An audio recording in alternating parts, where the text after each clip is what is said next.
Are you applying to hundreds of jobs and still not getting any interviews? Hear me out. Volume isn't your problem, strategy is. I went from 2 first-round interviews in months to 38 first-round interviews in weeks. The shift came when I stopped chasing jobs and started running a system. All right, so let me start off with what wasn't working. When I first got laid off, of course, I jumped right into applying to jobs. I didn't tailor my resume or anything. I just started applying with my old resume and slapped my old job that I was laid off from into that resume. And I literally just started applying to whatever had marketing in the title, okay? And of course, I was doing everything that everyone told me to do. Get a resume writer, talk to a career coach, be consistent, apply to whatever you find interesting. Apply to jobs in fields that you have experience in. And I did all that, but it only landed me 2 interviews after I applied to like 120 jobs. And that's when I realized something that was a little bit uncomfortable. Doing all this without some sort of strategy was gonna burn you out and get you nowhere. But then I had an aha moment. Instead of asking myself, how do I apply to even more jobs? I started asking myself, how do I actually get my foot in the door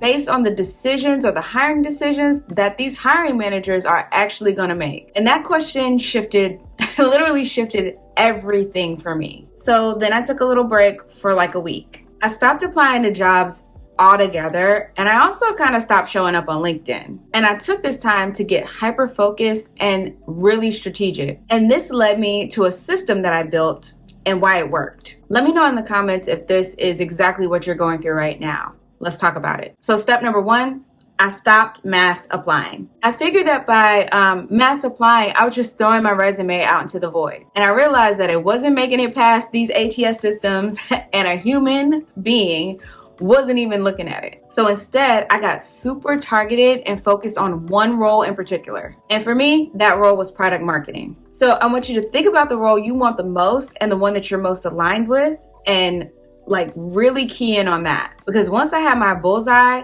I started targeting roles that I was at least 70% sure I could do. Then I started focusing on specific industries and companies after that. So a little bit about myself. My experience is mostly in ed tech, right? But I knew that product marketing skills could translate across a multitude of different industries and companies. So not only was I targeting companies and product marketing roles in the ed tech sector, I also started branching out to different industries like SaaS or digital health companies, health tech, things like that. Doing this helped me cut out unnecessary roles that I shouldn't have even been applying to, right? Which means the quality of jobs that I was applying to improved. And also when I cut out like those random marketing roles and unnecessary roles and really focusing in on product marketing roles, my response rate blew up. So now to move on to the second step.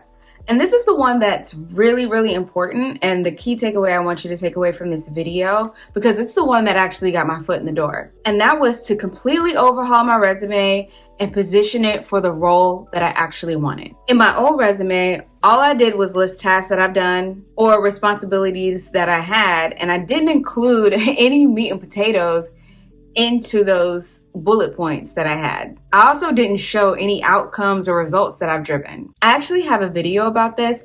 I'll link the full video of like my resume breakdown in the description below. Anyways, in this overhaul, I stopped just listing my tasks and responsibilities, and I really honed in and focused my skills and like my biggest wins at the top of my resume. I also made sure that every single bullet point I put on my resume had some sort of outcome that I've driven or some sort of result, and also incorporated key like data proof points throughout those bullet points. What I quickly realized during this process is that every single resume I put out into the streets should answer this one question for recruiters. Can this person solve this particular company's problems. Now moving on to step number 3, and this is where I started to get really strategic about how I networked on LinkedIn. And honestly, this is where things took off for me. I started sending targeted LinkedIn messages to recruiters and hiring managers at the companies that I applied to. I also started talking to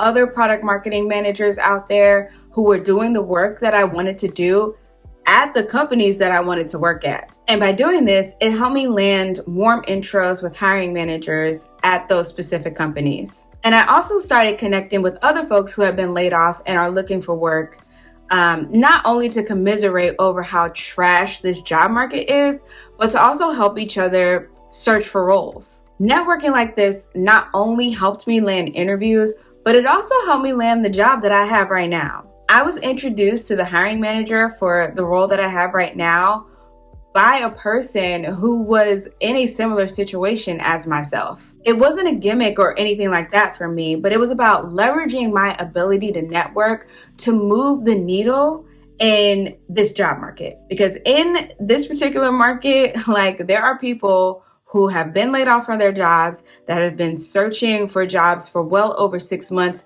to even more than a year, and they still haven't landed anything. So step number 4 is that I started to take feedback from interviews, interpret it, and then started working it like a product marketer. Every single interview that I went on taught me something. If I stalled out or got rejected, I started asking recruiters and hiring managers for feedback. By doing this, I thought of myself as the product, my resume as my marketing tool, and my interviews as my sales pitch, right? And I realized through this feedback loop and through these rejections that I needed to tweak a few things. One time after an interview, a recruiter told me that my resume was really strong and that's why she really wanted to talk to me. But I could have done a better job at showcasing how I led go-to-market strategies for products similar to theirs. And I know that I had done go-to-market strategies similar to theirs.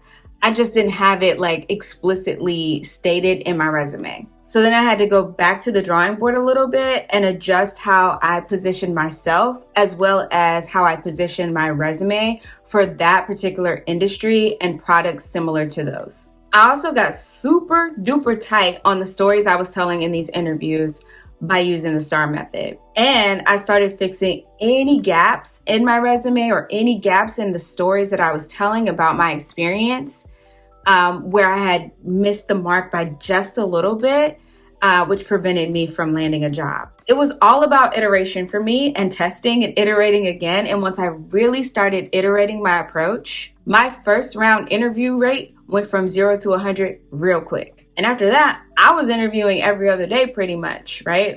Those first round interviews went from first rounders to second rounders to third rounders and so on, because now hiring processes are extremely long for no reason. All right, friend, that's all I have for you today. But if this video motivated you, great. But you don't need motivation right now. You actually need a system where you can focus, where you can position yourself as the person who should be getting hired out here, and where you can have moves in your arsenal that can go on repeat. So I want you to check out the job search checklist that I have linked below. I lived by that thing. And if this video helped you, don't be scared to give me a thumbs up or subscribe to my channel for more content like this. I'm here every week. And as always, thank you so much for being here. I appreciate you, and I will see you in the next one. Bye.